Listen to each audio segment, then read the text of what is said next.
About 20 years ago, I had the opportunity to help my friend, the late Mark Gary, with an archaeological survey at George Lucas's Skywalker Ranch, located in Marin County.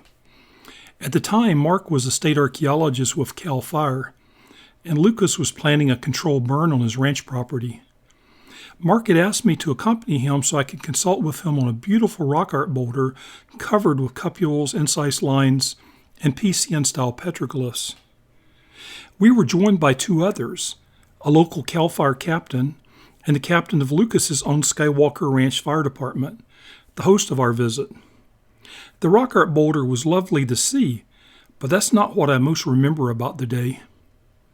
After we had conducted our inspection of the rock art boulder, Lucas's fire captain offered to give the CAL FIRE captain a tour of the facilities at Skywalker Ranch, and of course Mark and I got to tag along. Because it was a mutual aid relationship that existed between the two captains, we were able to access almost all of the various film facilities on campus. I had heard that Lucas restricted his staff's access to just the buildings they worked in order to safeguard his film processing secrets. But his fire captain, due to the nature of the mutual aid agreements, was the one person other than Lucas who could tour other firefighters through the campus. So, Mark and I tagged along with the captains. And what a treat that turned out to be. The area where we had been surveying for the prescribed burn was a short distance from the main entrance to Skywalker Ranch. We drove to the gated entrance and were then waved through by the uniformed guard.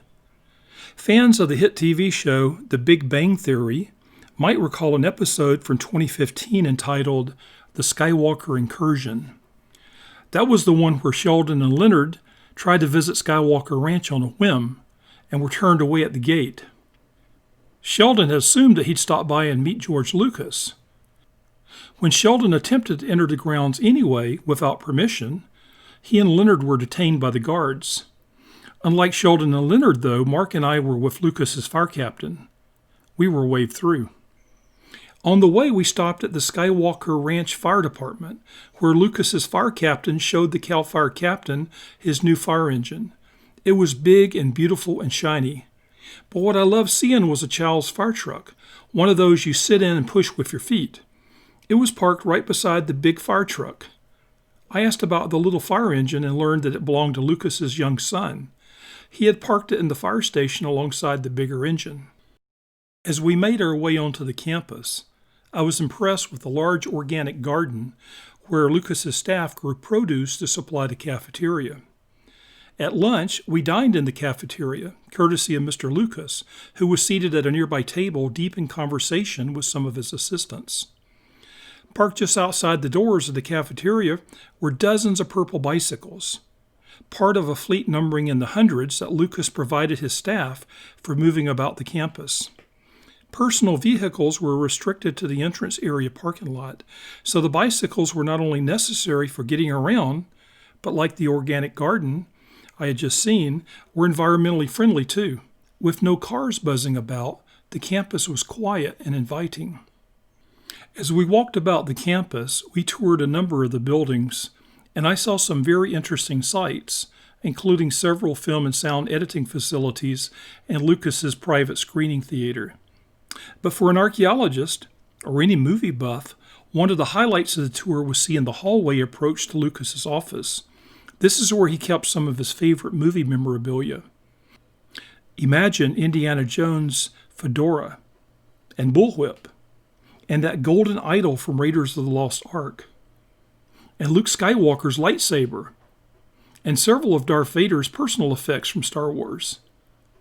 But that's not what I remember most about that day. We walked into the Lucas Research Library, and that's what I will always remember. Imagine a 30,000 book library and a beautiful redwood structure, semicircular in design and open in the middle with intimate views of the upper floors and books. The ceiling, maybe 40 to 50 feet up, was one massive stained glass dome. We walked into the library and there was this beautiful golden ray of sunlight shining down to the floor below. A dozen people were scattered about, seated in big leather chairs and at tables, carefully perusing books. Lucas had assembled all the books you'd ever need to research ideas and techniques for films. The library wasn't open to the public, but it could be used by filmmakers from around the world. I looked about the library and wondered who some of these people were, or whether I'd ever see the films they were working on. I wasn't allowed to take any photos that day, so I left my camera in the truck. But I sure wish I had a photo of that beam of sunlight I saw, the one illuminating the library. But my memory of it is the next best thing. I can still see it. I really can.